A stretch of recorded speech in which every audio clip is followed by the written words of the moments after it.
त्रिभुवन पीड़ा हरणहार हो,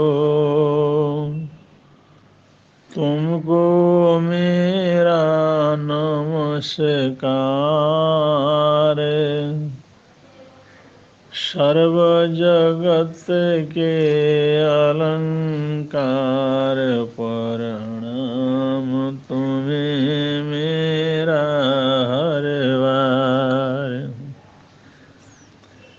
तीन जगत के नाथ आपके चरणों में जाऊं बलिहार।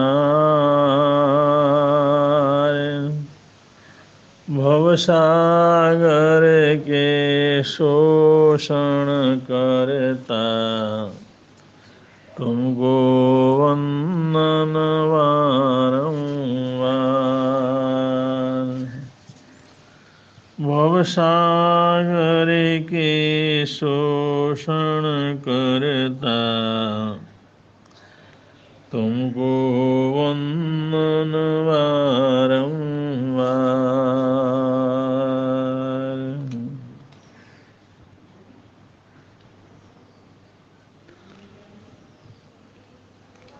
काशी नरेश राजा वीरदेव सिंह बघेल ने अपना बहुत सुंदर राजमहल बनवाया।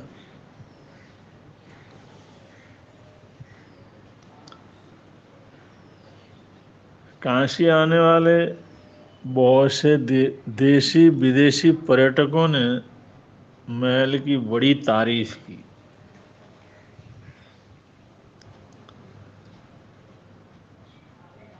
वह इतने सुंदर ढंग से बनाया गया था और जिस ढंग से लोगों ने उसकी तारीफ की,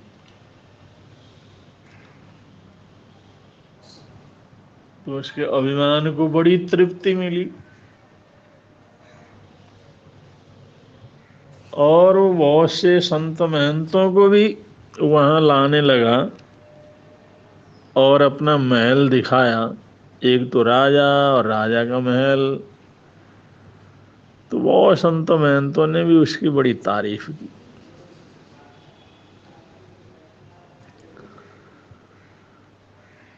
जब सूचना मिली कि राजा के महल को देखने के लिए कोई भी जा सकता है अमुक समय में, तो बहुत लोग गए। काशी में कबीर का भी बड़ा नाम था।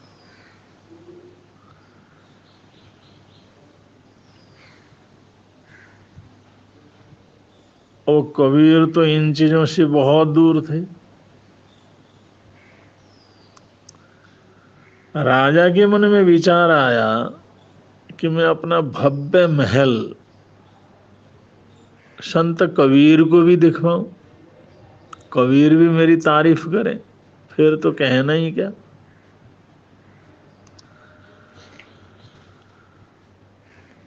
राजा ने अपने अधिकारियों को, अपने लोगों को कबीर के पास भेजा कि आप राजमहल के दर्शन करें, उसको देखें, कितनी अच्छी कारीगरी से बनाया गया है। और कबीर ऐसी बातें बताते थे। कबीर का कबीर का संतोष, कबीर का ज्ञान, कबीर का हर किसी को जवाब देने का तौर तरीका और उसकी वैज्ञानिकता, अकाट्य जो है उनके शब्द और उनके तर्क। आखिर राजा ने निर्णय किया कि मैं खुद जाकर के कबीर को विनती कर लूं कि एक बार वो महल में आए, गौर फरमाएं और हमारे महल में कोई कमी बेशी है तो जरूर बतलाएं।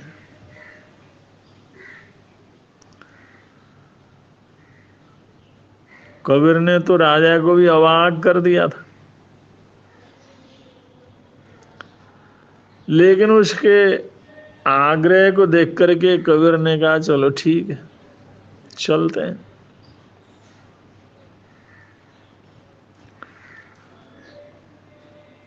महात्मा कबीर ने बड़े गौर से महल को दिखाया। राजा ने जो जो प्रशंसा की, जो जो दिखाया देखा, जो जो प्रशंसा की सुना, जिन जिन की बातों का गुणगान किया वो भी आराम से सुना।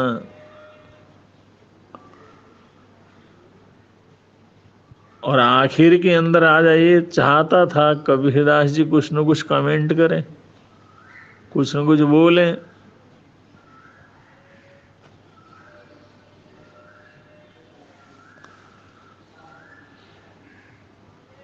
अब वो नहीं चाहते थे बोलना, लेकिन राजा चाहता था भाई कबीर आए हैं तो इसकी प्रशंसा तो जरूर उनके मुंह से सुनना है। जब हम कहेंगे कबीरदास जी ने इस महल के संबंध में ऐसा कहा तो इसकी महत्ता और अधिक बढ़ेगी। धार्मिक लोग भी बड़े प्रभावित होंगे,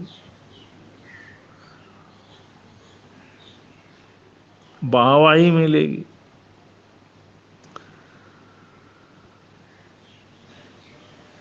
तो राजा ने आग्रह किया कि आप कुछ न कुछ तो कमेंट करें, कुछ न कुछ तो कहें।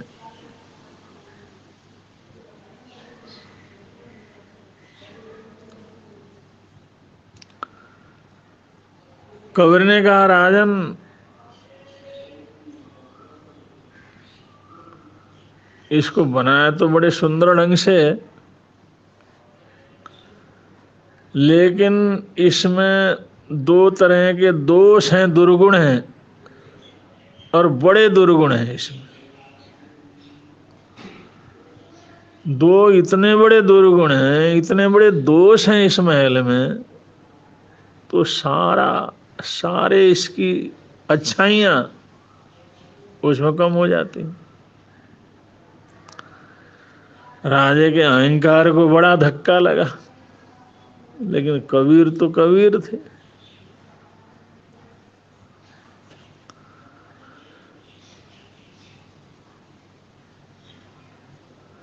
जिस मकान की सबने भाई भाई की और संत कबीरदास ने उसको दुर्गुण बता दिए, वो भी दो दोष, और वो कहते हैं वो दो ही दोष ऐसे हैं वो सारे गुणों के ऊपर भारी पड़ जाते हैं।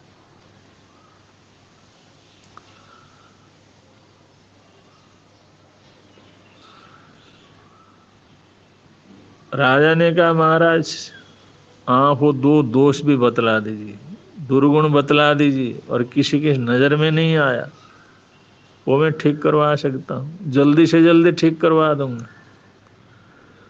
बहुत जल्दी उन दोषों से इस महल को मुक्त करवा लूंगा। आप बता दीजिए क्या क्या इसमें दोष है।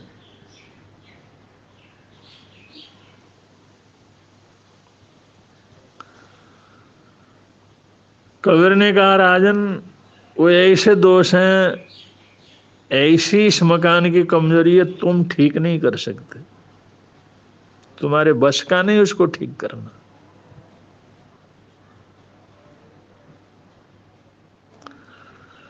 महल को तुमने, वो राजा के मुंह से तो कोई शब्द निकले नहीं, वो तो कबीरदास जी के साथ देखता ही रहा। तो कबीरदास जी बोले, उन्होंने ही अपनी तरफ से कहना प्रारंभ किया, राजन महल बड़े परिश्रम से बनाया गया, इस बात से मैं पूरा सहमत हूँ, और इस महल को बनाने में बढ़िया से बढ़िया कारीगरों को तुमने लगाया, इस बात को भी मैं स्वीकार करता हूँ। और इस महल में जितना भी पैसा लगाया जाना चाहिए उससे ज्यादा तुमने लगाया है, और जितना अच्छा मटेरियल, जितने अच्छे साधन एक मकान को बनाने में लगाना चाहिए उससे भी बढ़िया साधन तुमने लगवा लिए, ये भी मैं स्वीकार करता हूं। ये सब कुछ होने के बावजूद इसमें दोष ये है ये जो महल है,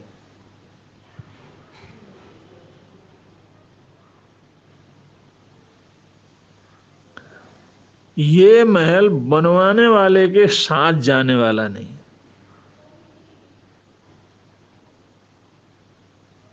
ये महल जिसने इसको बनाया है, बनाने वाले का साथ देने वाला नहीं, साथ में जाएगा नहीं।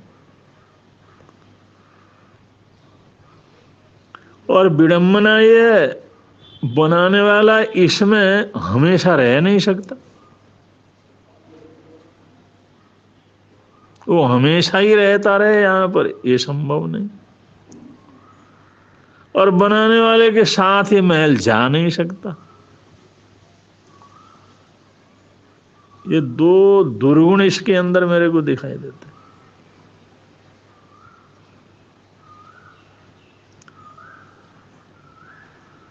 और मैं देख रहा हूं समय आने पर ये खंडहरी हो जाएगा, कोई देखने वाला भी नहीं रहेगा। वो समय भी मेरे सामने नजर आ रहा है।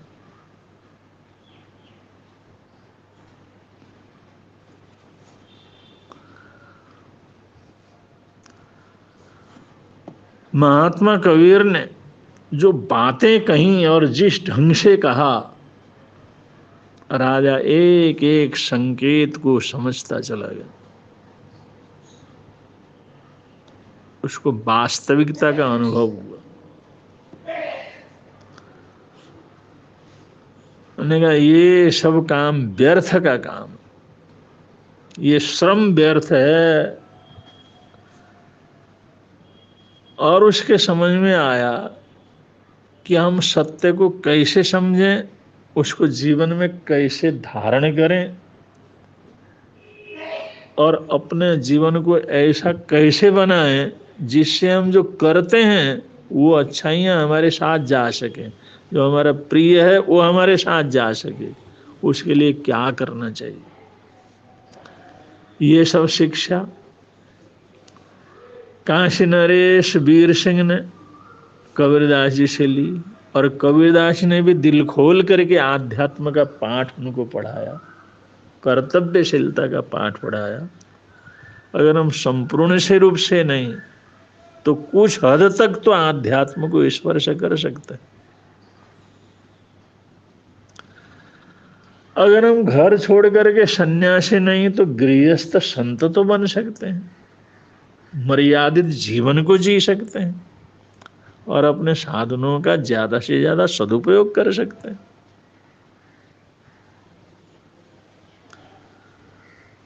कबीरदास जी के मार्मिक संबोधन से वो इतना प्रभावित हुआ, उनका शिष्य ही बन गया।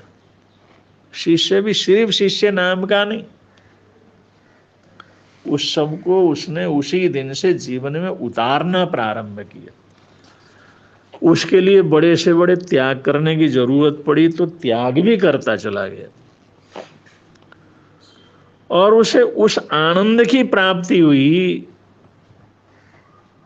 जो आनंद अब तक उस महल को बनाने में, उसको खर्च करने में, देखने में, उसकी प्रशंसा सुनने में जो आनंद आता था, उससे ज्यादा आनंद, एक संतुष्टि पूर्वक आनंद, एक ज्ञान पूर्वक आनंद उसको अब मिलने लगा। उसके मोह के बंधन टूटने लगे,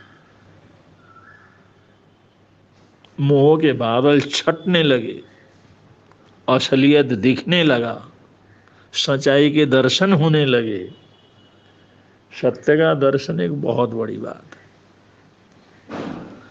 सच्चाई का दिग्दर्शन एक बहुत बड़ी बात है। महापुरुष अपने शिष्यों को ऐसा ही तो करवाते हैं, और यही तो हमारे देश की प्राचीन परंपरा रही है, सनातन परंपरा रही है, और वही तो हमारी सर्वश्रेष्ठ संस्कृति है, जिसके अंतर्गत आज हम हैं। लेकिन हम लोग उस संस्कृति को जितना महत्व देना चाहिए उतना नहीं दे पा रहे हैं। लेकिन अगर हमारे को पारिवारिक रूप से, सामाजिक रूप से, राष्ट्रीय तौर तरीके के हिसाब से अच्छा जीवन जीना हो तो हमें हमारी पुरानी संस्कृति की तरफ लौटना पड़ेगा, पुरानी हिंदी संस्कृत भाषा की तरफ लौटना पड़ेगा, और हमारी पुरानी राजाओं की नीति, पुरानी सामाजिक नीति तक हमारे को लौटना पड़ेगा, पुरानी अध्ययन की पद्धति की तरफ लौटना पड़ेगा, और प्राचीन जो संस्कार प्राप्त करने के तौर तरीके थे उनको जो ये प्राप्त करना पड़ेगा। अगर ऐसे हम अपने घर की तरफ हम लौटेंगे तो व्यक्तिगत रूप से, पारिवारिक रूप से, सामाजिक और राष्ट्रीय तौर पर हम बहुत सुखी रह सकते हैं। इन्हीं मंगल कामनाओं के साथ, सद्भावनाओं के साथ अपने वक्तव्य को विराम दे रहे हैं। बोलिए भगवान महावीर स्वामी की जय।